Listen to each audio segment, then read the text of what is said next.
हमारी संस्कृति, हमारी पहचान। यज्ञ, योग, आयुर्वेद सदा रहे हमारे साथ। भारत के प्राचीन ग्रंथों एवं आधुनिक विज्ञान का दिव्य संगम, यज्ञ महिमा।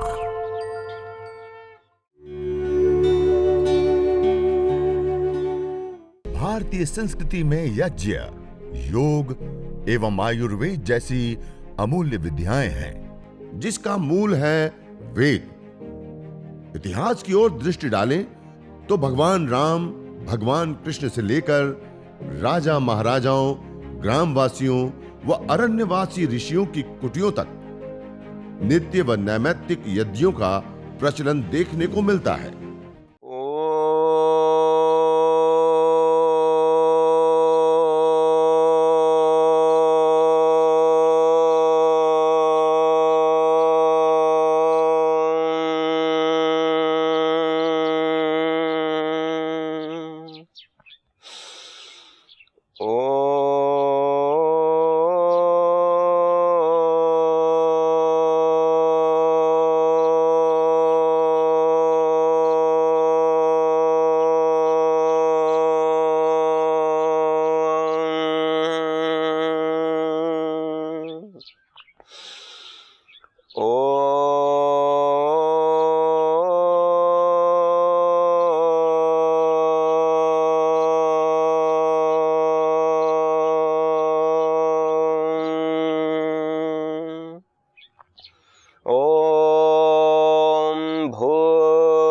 भूर्भुवस्वः तत्सवितुर्वरेण्यं भर्गो देवस्य धीमहि धियो यो नः प्रचोदयात्।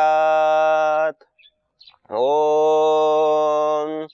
त्र्यंबकं यजामहे सुगंधिं पुष्टिवर्धनम् उर्वारुकमिव बन्धनान् मृत्योर्मोक्षेयमामृतात्। ॐ विश्वानि देव सवितर्दुरितानि परासुवा यद्भद्रं तन्न आसुवा।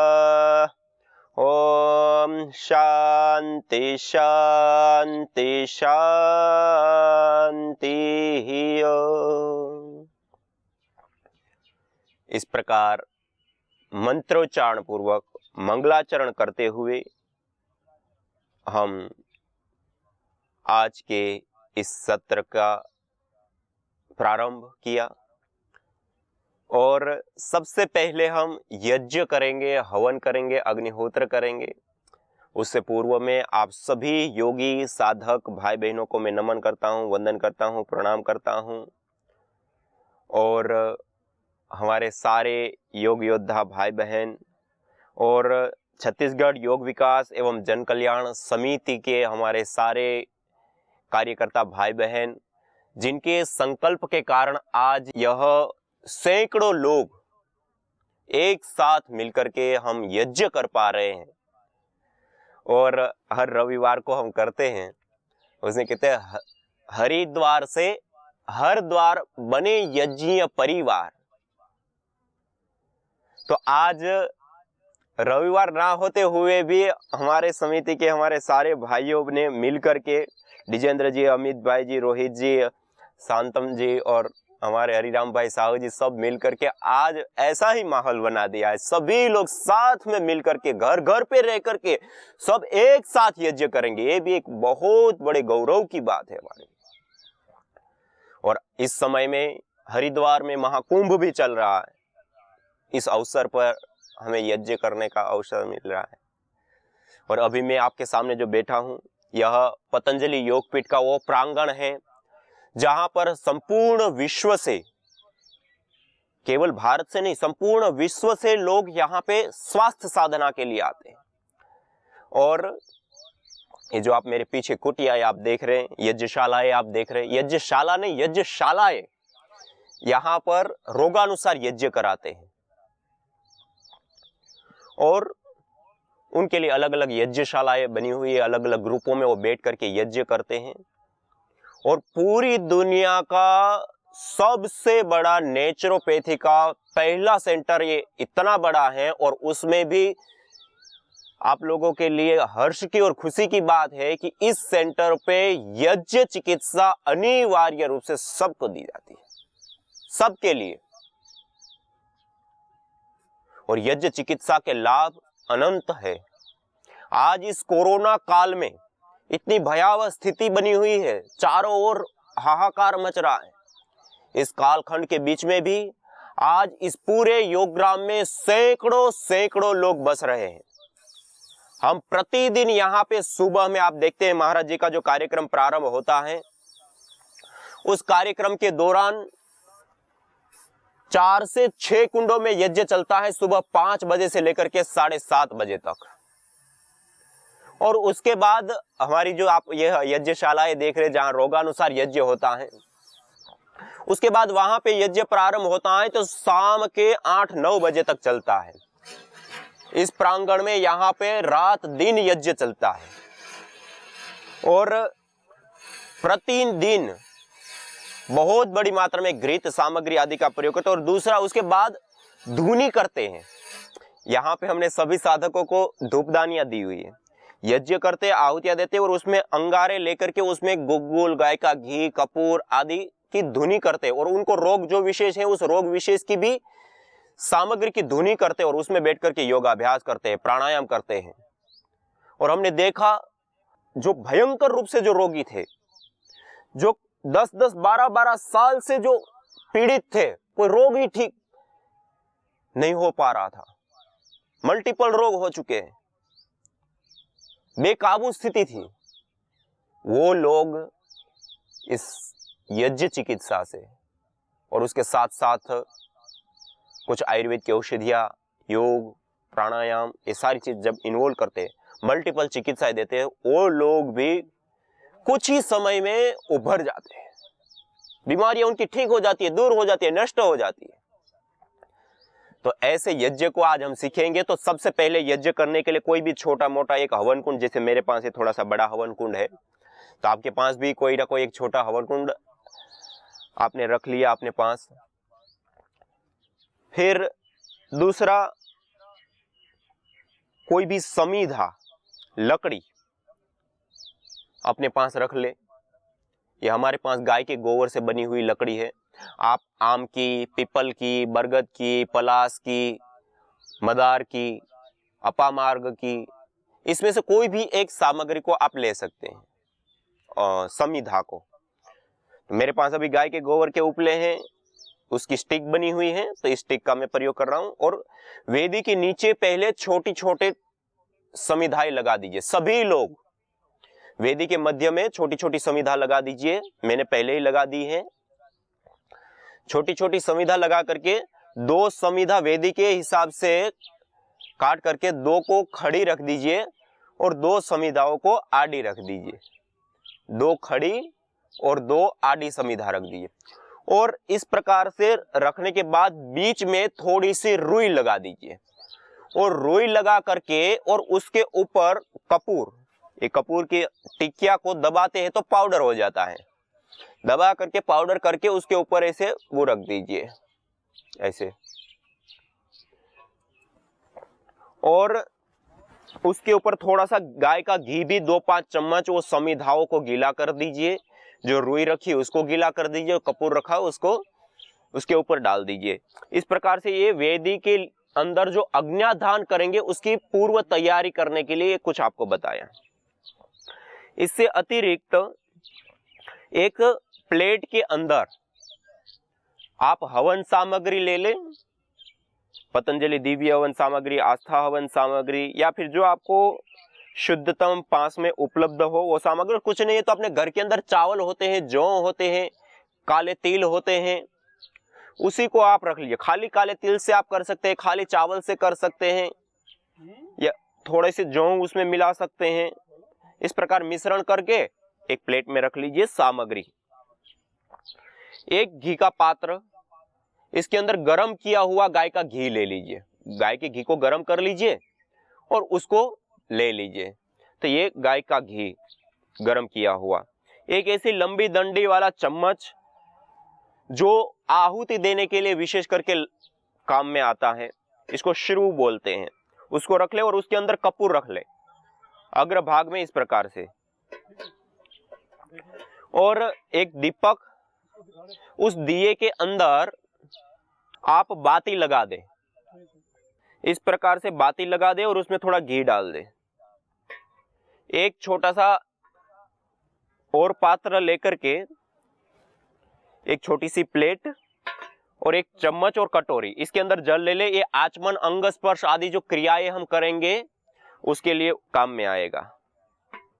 और एक कलश, उसके अंदर जल रखे और जल सेंचन के लिए विशेष करके लाभकारी होगा। ये हमारे पास गौमुखी है तो आप गौमुखी भी रख सकते हैं और अन्य पात्र भी। एक माचिस हमने रख ली और थोड़ी सी एक्स्ट्रा समिधाएं भी रख ली, आवश्यकता अनुसार बीच में जब भी अग्नि कम हो रही है, जहां आवश्यकता हो उस समय बीच में 1 2 4 समिधा बीच में भी हम लगाएंगे।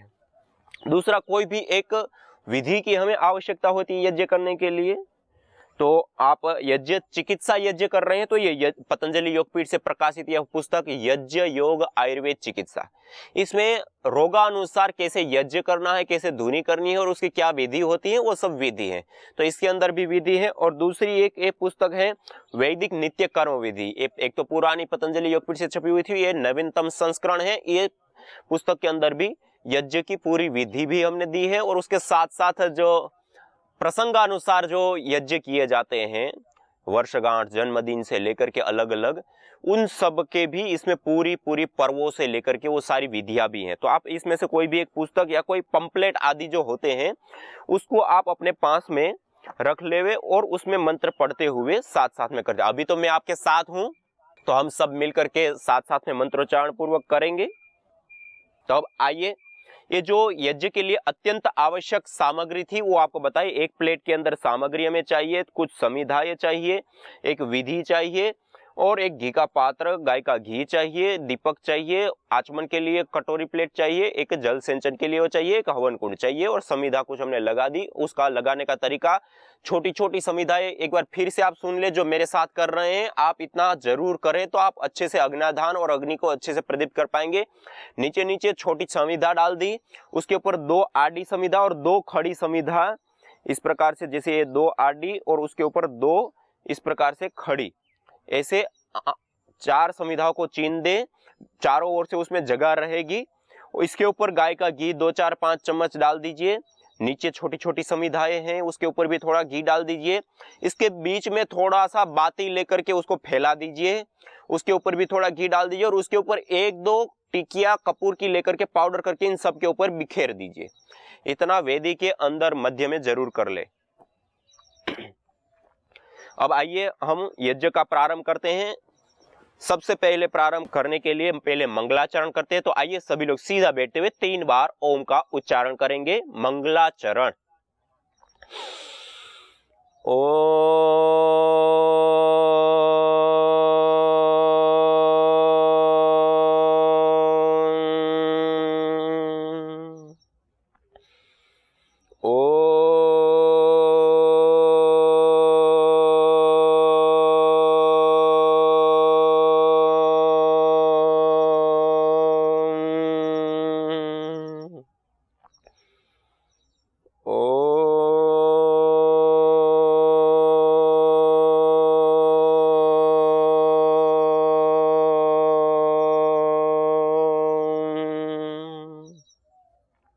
इस प्रकार 3 बार पावन ओंकार का उद्घोष किया, मंगलाचरण। अब हम आचमन अंग स्पर्श की क्रियाओं के संपन्न करेंगे। जो छोटी सी प्लेट और कटोरी हमारे पास है उसको पास में रख लेंगे। अब दाएं हाथ की अंजलि में, राइट हैंड में जल लेंगे, राइट हाथ में जल लेंगे और अब हम 3 बार 3 मंत्रों का उच्चारण करते हुए 3 बार हम आचमन करेंगे और हथेली को नालीनुमा बनाते हुए ओष्ठ के साथ लगा करके इस जल का पान करते हैं और उसके बाद हथेली को सिर पर नहीं लगाते, वापस ले आएंगे। ऐसे 3 बार जल का पान करेंगे। इसको कहते हैं आचमन, बिना आवाज किए हुए, वरना लोग चुस्की लेते हैं, आवाज करते हुए नहीं, बिना आवाज करते हुए। ओम अमृत पस्त